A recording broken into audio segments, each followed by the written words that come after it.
Apocalipse, capítulo 11. As duas testemunhas. Depois disso, recebi uma régua de medir, parecida com um caniço, e me disseram: levante-se, tire as medidas do templo de Deus e do altar, e conte às pessoas que estão adorando no templo. Porém, não tire as medidas do pátio exterior do templo, pois esse pátio foi dado aos pagãos que pisarão a cidade santa durante 42 meses. Eu enviarei as minhas duas testemunhas, vestidas com roupa feita de pano grosseiro, e elas anunciarão a mensagem de Deus durante 1260 dias. As duas testemunhas são as duas oliveiras, e os dois candelabros que estão em pé diante do Senhor do mundo inteiro. Se os seus inimigos tentam maltratá-las, sai fogo da boca dessas duas testemunhas e acaba com eles. Assim, quem quiser maltratá-las precisa ser morto. Elas têm autoridade para fechar o céu a fim de que não chova durante o tempo em que anunciam a mensagem de Deus. Têm autoridade também sobre as águas para que virem sangue. Têm autoridade ainda para ferir a terra com todo tipo de pragas, quantas vezes quiserem. Quando as duas testemunhas acabarem de anunciar a sua mensagem, o monstro que vem do abismo lutará contra elas.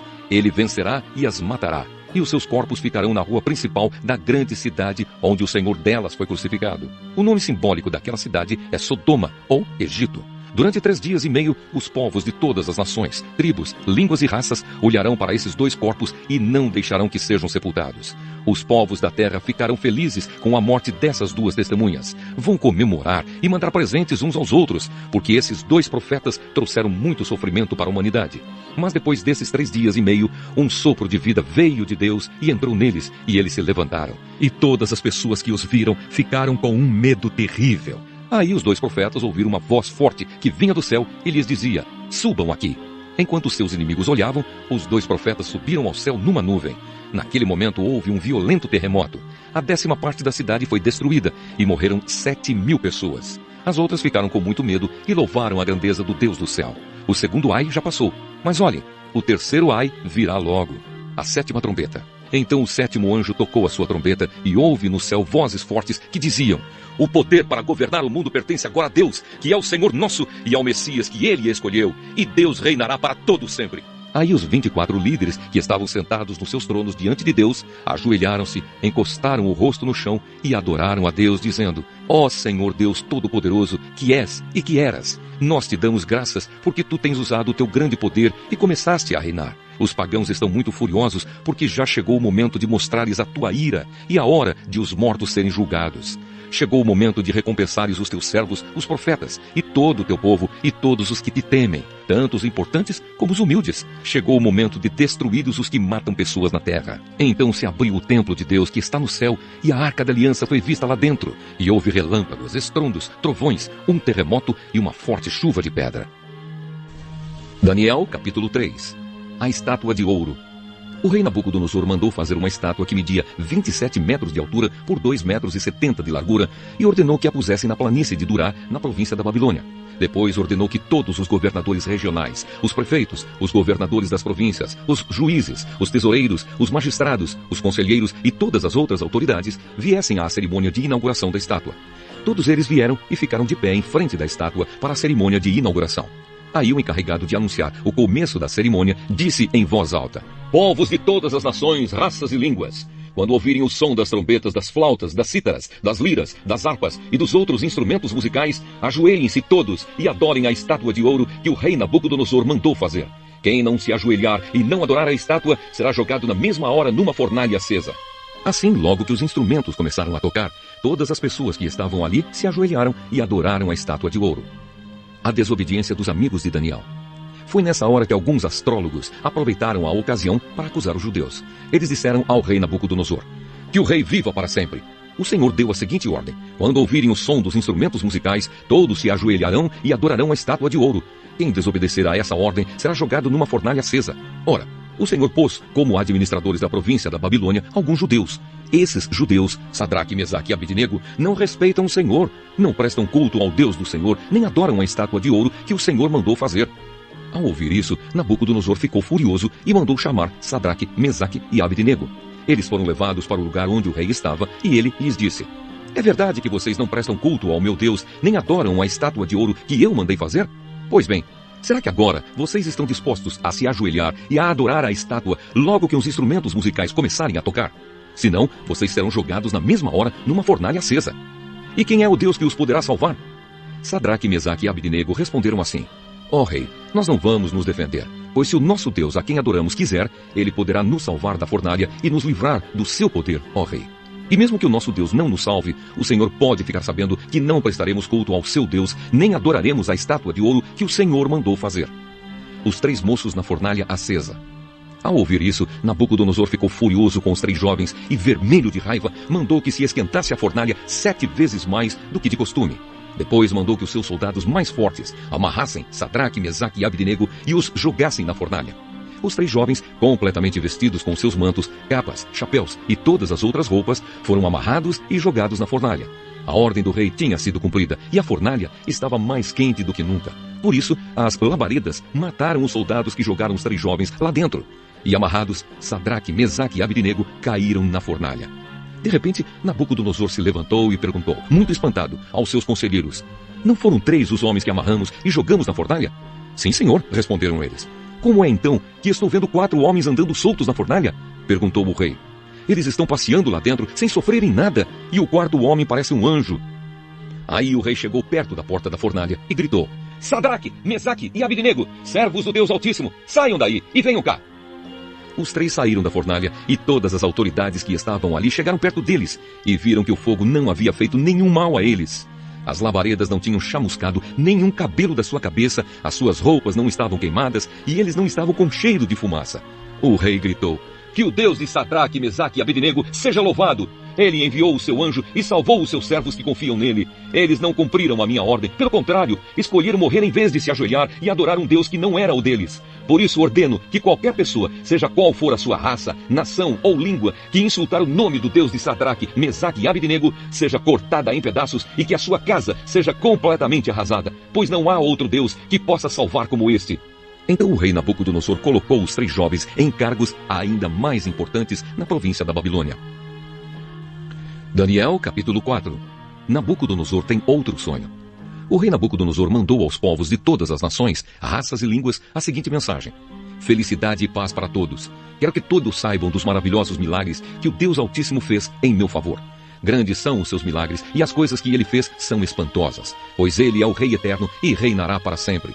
E continuou: eu, Nabucodonosor, vivia sossegado no meu palácio e tudo ia muito bem. Mas certa noite tive um sonho que me deixou preocupado. Enquanto dormia, ideias e visões horrorosas tomaram conta de mim. Por isso mandei chamar todos os sábios da Babilônia para que eles me explicassem o sonho. Vieram então os sábios, os adivinhos, os astrólogos e os feiticeiros, e eu lhes contei o sonho, mas nenhum deles pôde explicá-lo. Finalmente apresentou-se Daniel, conhecido também como Beltesazar, nome que recebeu em honra do meu Deus. O espírito dos santos deuses está nele, e por isso eu lhe contei o meu sonho. Eu disse: Beltesazar, chefe dos adivinhos, eu sei que o espírito dos santos deuses está em você e que não há mistério que você não possa explicar. Por isso, vou lhe contar o sonho e quero que você explique o que ele quer dizer. Eu estava deitado na cama e de repente tive uma visão. Nela, vi uma árvore muito alta, plantada no centro da terra. A árvore cresceu e cresceu até tocar no céu e era tão grande que podia ser vista de qualquer lugar do mundo.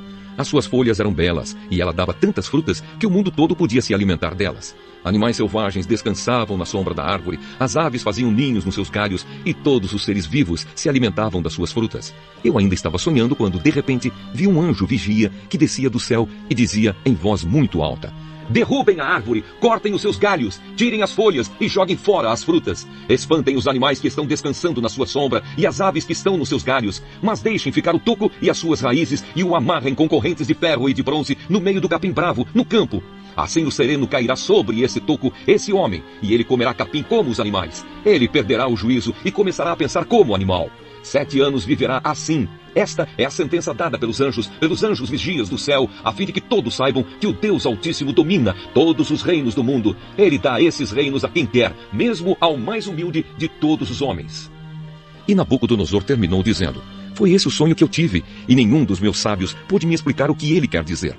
Mas você, Beltesazar, pode dar a explicação, porque o espírito dos santos deuses está em você. Portanto, explique o que o sonho quer dizer. Daniel explica o sonho. Ao ouvir isso, Daniel, também conhecido como Beltesazar, ficou espantado e por alguns instantes não sabia o que pensar.